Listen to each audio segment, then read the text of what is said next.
प्रिय छात्रों, आज के इस व्याख्यान में मैं आपको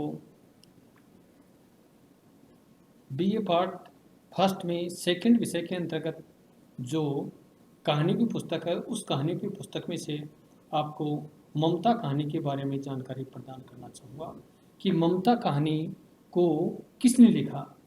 जयशंकर प्रसाद जो हिंदी साहित्य के इतिहास में छायावाद के प्रवर्तक माने जाते हैं, तो कहानी को पढ़ाने से पहले मैं जयशंकर प्रसाद के बारे में आपको जानकारी प्रदान करना चाहूँगा। जैसा कि हमें पता है कि आधुनिक काल में हिंदी साहित्य में गद्य साहित्य का विकास हुआ और आधुनिक काल के गद्य को भी हम कई भागों में बांट सकते हैं, जैसे भारतेंदु युग है, द्विवेदी युग है, छायावाद का युग है, प्रगतिवाद है, प्रयोगवाद है, नई कविता है। तो ये गद्य और पद्य दोनों के क्षेत्र में आधुनिक काल के भेद किए जा सकते हैं। तो इसी के अनुसार छायावाद में जो हिंदी साहित्य के इतिहास में बड़ा ही महत्वपूर्ण माना जाता है, और छायावाद के जो प्रवर्तक कवि हैं, प्रसाद है, पंत है, निराला है और महादेवी बड़े ही महत्वपूर्ण कवियों के रूप में हिंदी साहित्य में जाने जाते हैं। तो इन्होंने गद्य और पद्य दोनों में अपनी लेखनियाँ चलाई। तो ममता कहानी के जो लेखक हैं जयशंकर प्रसाद, तो उसके बारे में आपको जानकारी प्रदान करना चाहूँगा कि जयशंकर प्रसाद हिंदी साहित्य के इतिहास में छायावाद के युग प्रवर्तक कवि के रूप में सामने आते हैं। कहा जाता है कि उनका जन्म 1889 में काशी के सुंगनी साहू घराने में हुआ था। उनके पिता देवी प्रसाद जर्दा और सुरती के व्यापारी थे। प्रसाद को बचपन से ही दुकान पर बैठना पड़ता था और उनके बड़े भाई शंभू रत्न जब वो दुकान पर बैठे बैठे रचनाएं लिखा करते थे, तो उसके बड़े भाई शंभू रत्न इसको फटकारते थे। और जब प्रसाद की रचनाओं की प्रशंसा होने लगी, तो उसके बड़े भाई शंभू रत्न ने इनको यानी काव्य की छूट दे दी। गद्य और पद्य दोनों विधाओं में इनको लिखने के लिए स्वतंत्र कर दिया। उसी समय क्या कि द्विवेदी जी एक पत्रिका का संपादन करते थे जिसका नाम था सरस्वती।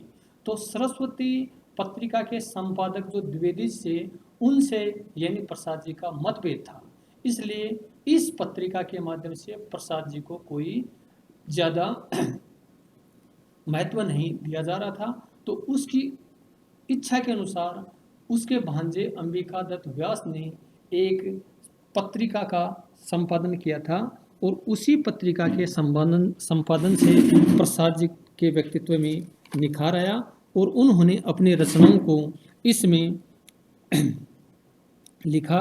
अंबिका दत्त गुप्त ने जो उनका भांजा था इंदु नाम की एक मासिक पत्रिका का प्रकाशन किया था। इसी मासिक पत्रिका से प्रसाद जी का साहित्यिक जीवन प्रारंभ हुआ और कहते हैं कि 1937 ईस्वी में हिंदी के इस विद्वान की मृत्यु हो गई थी। तो हिंदी साहित्य के इतिहास में जयशंकर प्रसाद जी ने जो गद्य और पद्य दोनों क्षेत्र में लेखनी चलाई थी, तो यहाँ पर उनके काव्य को हम देख सकते हैं कि प्रसाद जी ने 4-5 प्रकार के काव्य लिखे थे, जिसमें चंपू काव्य भी लिखा था, महाकाव्य है, काव्य रूप है उनका, खंड काव्य है, गीति काव्य है, ये सब इन्होंने लिखा। तो चंपू काव्य की दृष्टि से अगर उनके काव्य को देखा जाए तो उर्वशी और प्रभुवाहन बड़े ही महत्वपूर्ण काव्य मान सकते हैं। और इनका अगर महाकाव्य है तो वो कामायनी है, खंड काव्य के अंतर्गत प्रेम राज्य है, प्रेम पथिक है, महाराणा का महत्व है और आंसू इनके बड़े ही प्रसिद्ध खंड काव्य रहे हैं। इसी प्रकार गीति काव्य की दृष्टि से भी अगर इनके काव्यों को देखा जाए तो हमें शोकोच्छ्वास, कानन कुसुम, चित्राधार, झरना, लहर आदि हम इनके गीति काव्य मान सकते हैं। तो इस प्रकार प्रसाद जी ने पद्य के क्षेत्र में जो लिखा वो गद्य के क्षेत्र में भी इन्होंने बहुत सारा लिखा था। तो प्रसाद जी को कहते हैं कि इन्होंने बचपन में ही संस्कृत, इतिहास और हिंदी का गंभीर अध्ययन किया था। और प्रसाद जी के अगर नाटक देखे जाएं तो नाटकों की दृष्टि से वे बड़े ही प्रसिद्ध हैं और उनके नाटक हैं जैसे सज्जन है, करुणालय है, प्राश्चित है, राज्यश्री है, विशाख है, कामना है, जन्मेजय का नागयज्ञ है, ध्रुव स्वामिनी है, एक घूंट है आदि बड़े ही महत्वपूर्ण नाटक हैं। और इन नाटकों में इन्होंने इतिहास को आधार माना था। जैसे चंद्रगुप्त है, ध्रुव स्वामिनी है, स्कंदगुप्त है आदि इतिहास में बड़े ही प्रसिद्ध नायक रहे हैं। और उन्हीं के आधार पर इन्होंने इनके काल का इतिहास उठा करके एक ऐसी कल्पना के माध्यम से इसको प्रस्तुत किया कि वो इतिहास और कल्पना और उस समाज की वास्तविक स्थिति हमें इनके नाटकों में अच्छी तरह से देखने को मिलती है। तो इनके बारे में कहा जाता है कि इन्होंने शेर सिंह का शस्त्र समर्पण, पेशोला की प्रतिध्वनि और प्रलय की छाया कविता भी इन्होंने ही लिखी थी, जो हिंदी साहित्य के इतिहास में बड़ी ही चर्चित रही थी। तो इस प्रकार से हिंदी साहित्य के इतिहास में जयशंकर प्रसाद जी का बड़ा ही महत्वपूर्ण स्थान माना जाता है। जैसा कि मैंने अभी पहले बताया कि प्रसाद जी ने संस्कृत है, हिंदी है और इतिहास का गहन अध्ययन किया था। और तभी हम कह सकते हैं कि उनके काल में जो परिस्थितियां थी, वो परिस्थितियां परतंत्र भारत में यानी किस प्रकार से हमारा शोषण हो रहा था और हमारे शोषण के जो नए नए तरीके हो रहे थे, उनका प्रसाद जी अपनी कविताओं के माध्यम से, अपने गद्यों के माध्यम से एकदम से विरोध करते थे। और उन्होंने तो इतिहास के उदाहरण दे करके यह बात भी सिद्ध की थी कि कैसे हम प्राचीन काल में हमारा देश सोने की चिड़िया कहलाता था, लेकिन आज हमारी स्थिति क्या हो गई। तो इस प्रकार से कई प्रकार से इन्होंने इस काव्य में लिखा जो स्वतंत्रता से प्रेरित था। और हिंदी के कवियों ने, लेखकों ने इस प्रकार का साहित्य लिखा कि लिखते लिखते यानी सभी को एक नई भावना का जोश आया और 1947 में आते आते हमें स्वतंत्रता मिली। तो इस प्रकार से हिंदी साहित्य के इतिहास में गद्य और पद्य लिखने वाले जो लेखक और कवि हुए हैं, उन्होंने भी हमारी स्वतंत्रता का बहुत ही पुरजोर समर्थन किया था और इन्हीं के प्रयासों से हमें सफलता भी मिली थी। तो इसी के तहत ममता कहानी जो जयशंकर प्रसाद ने लिखी थी, तो ममता कहानी भी ऐतिहासिक दृष्टि से महत्वपूर्ण साबित होती है। अब ममता कहानी यानी ममता कहानी मुगलों के शासनकाल के समय को इसमें आधार बनाया गया है कि मुगलों के शासनकाल में जब हुमायूं था और हुमायूं के काल में रोहताश्व दुर्ग जो बिहार में है, तो रोहताश्व दुर्ग का जो मंत्री है चूड़ामणि, वो उत्कोच स्वीकार कर लेता है। तो उत्कोच लेने के लिए यानी ममता विरोध करती है, ममता विधवा का जीवन व्यतीत करती है, लेकिन वह रिश्वत का धन ममता के लिए ही लेता है, लेकिन ममता इसका विरोध करती है।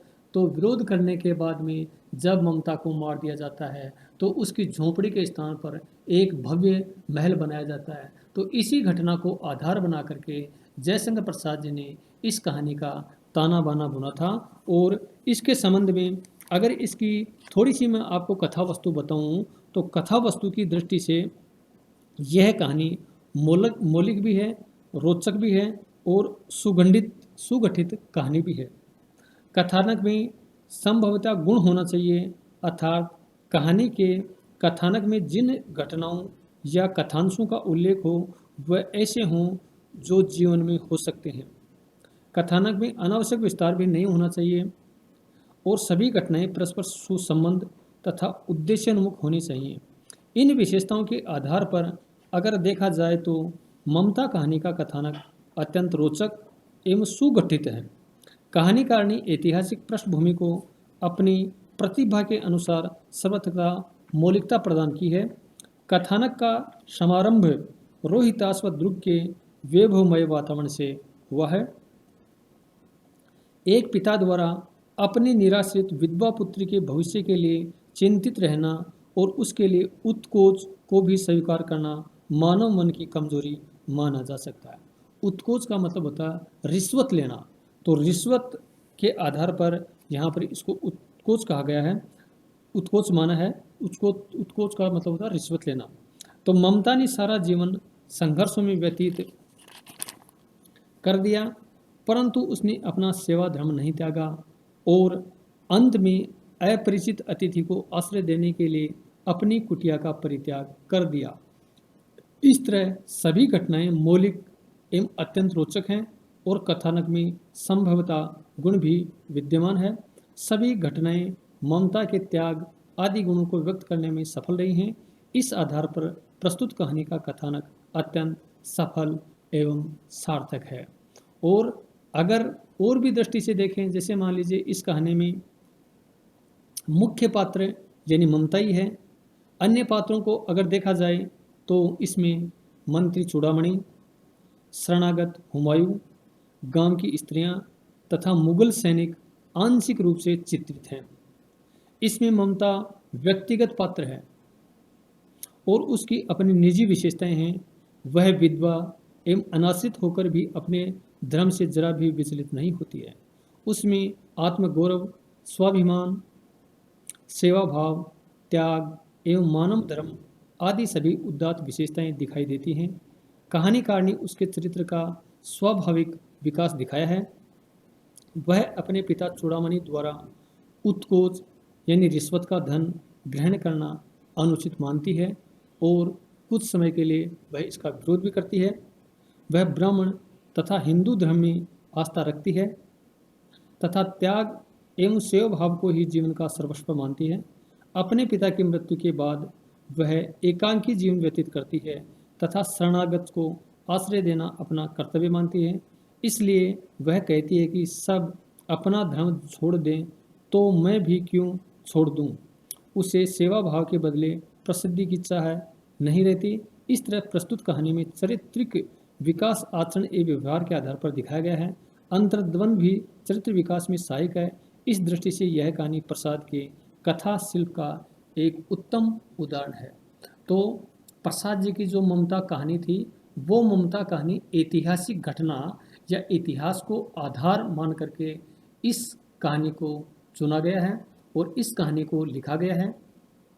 इस कहानी में यानी मुगल काल के अंतर्गत जो अपने अधीन राज्यों को रिश्वत दे करके अपने मुगल साम्राज्य में मिलाने की जो परंपरा थी और इसी परंपरा के तहत यानी सभी जो रजवाड़े थे वो मुगलों से संबंध कर लेते थे और जो कोई उसका विरोध करता था उस पर वे अत्याचार करते थे।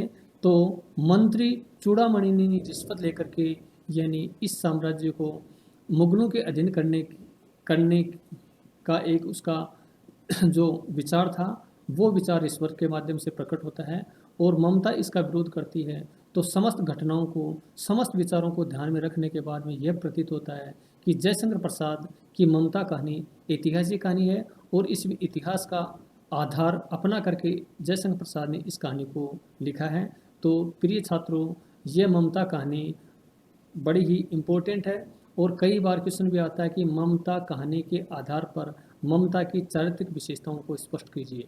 तो इस कहानी को जब हम पढ़ते हैं तो ममता के चरित्र में जो विशेषताएं हैं वो विशेषताएं बड़ी ही महत्वपूर्ण हैं। चाहे त्याग हो, चाहे उदारता हो, चाहे अन्य विशेषताएं हों, स्वाभिमान हो, वो सभी के तहत इस कहानी में अपनी बहुत ही अच्छी तरह से प्रस्तुत हुई हैं।